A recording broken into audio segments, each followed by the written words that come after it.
Hello, friends. This is Dave Hurwitz, executive editor at ClassicsToday.com, here with The Box, the Jean-Efflam Bavouzet complete Haydn piano sonatas and other piano works, including the F minor variations and the Capriccio in C and the early Capriccio, Ach, Salzschneider müssen sein. That is, it takes 8 men to castrate a wild boar. Yes, that is the tune, which is the subject of the variations. It's delicious.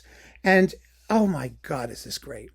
This is absolutely amazing. It contains, let me see, how many CDs are there? 1, 2, 3, 4, 5, 6, 8, 9, 10, 11 discs.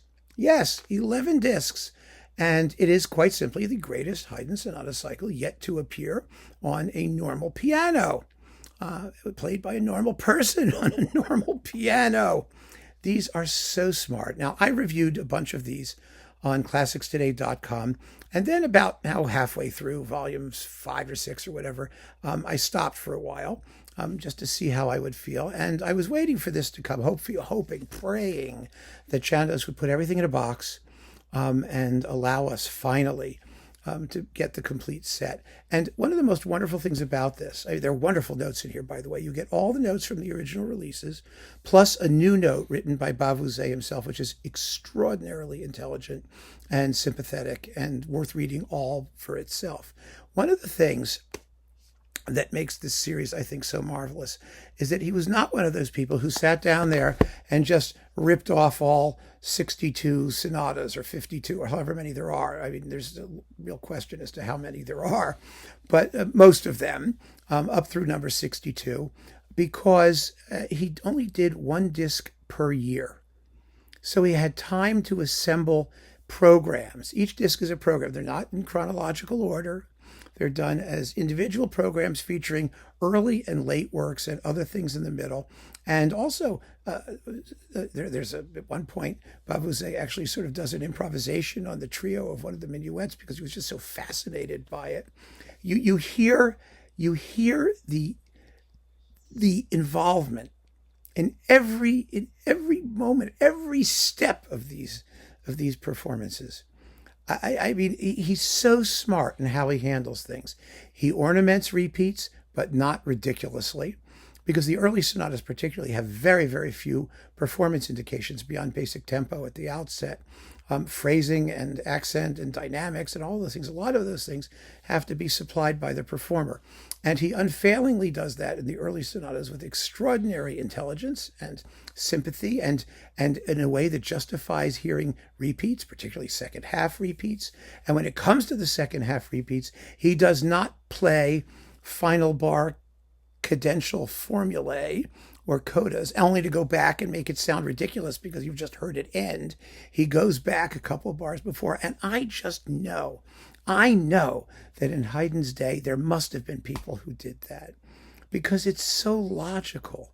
You don't have to play, if you're going to play a second half repeat, you don't have to go back and play you don't have to play the final bars the first time and stop and then start again and do it again. You would stop just before and go back and then play the end when it's really the end. It's just so logical. There's that sense of smartness, intelligence behind everything that Bavouzet does. And when you hear those late sonatas, you know, what is it, number 60 or whatever one it is, the one that has the scherzo finale with the wrong notes, bum bum bum bum bum ba-da-dum bum ba-da-dum da-da-da-dum da-da-da-dum ba-ba-ba-ba-ba ba-da-da-dum ba-da-dum. You know, so many people try and make a meal of these things. They overplay them. You know, they try and go, ha ha, here comes the joke. And the result isn't funny at all. It just sounds mannered. You never get that impression when you hear these performances. You know, number 33, the C minor sonata, that wonderfully sort of quasi-tragic, I don't know, tragic it is, but it's dark. It's Haydn's single Sturm und Drang minor key sonata. And he plays it with such intensity and I mean, it's just this combination of brains and brawn, of smartness and emotional truth to allow the music to really make its expressive impact while at the same time at the same time justifying all of the things he does, the manipulations, the liberties that performers, of course, have to take in terms of ornamentation and repeats and whatnot. It's really great. And the last sonata, number 62, the E-flat sonata, which is like the first great concert public piano sonata that anybody ever wrote. Yes, indeedy. It's just a glorious performance with a particularly beautiful slow movement. I just loved listening to every single minute of these performances, and you will too. So here they are on 11 CDs at a decent price. We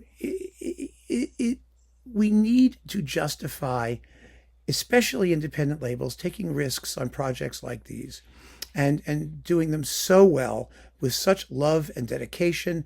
And Bavouzet deserves our eternal credit and respect. He's made wonderful records for Chandos. I mean, his Debussy was terrific. There's a lot of other things he's done that are great. But this is the kind of work that seals a reputation for the ages. Indeed. So keep on listening, friends. Thanks so much for joining me. Take care.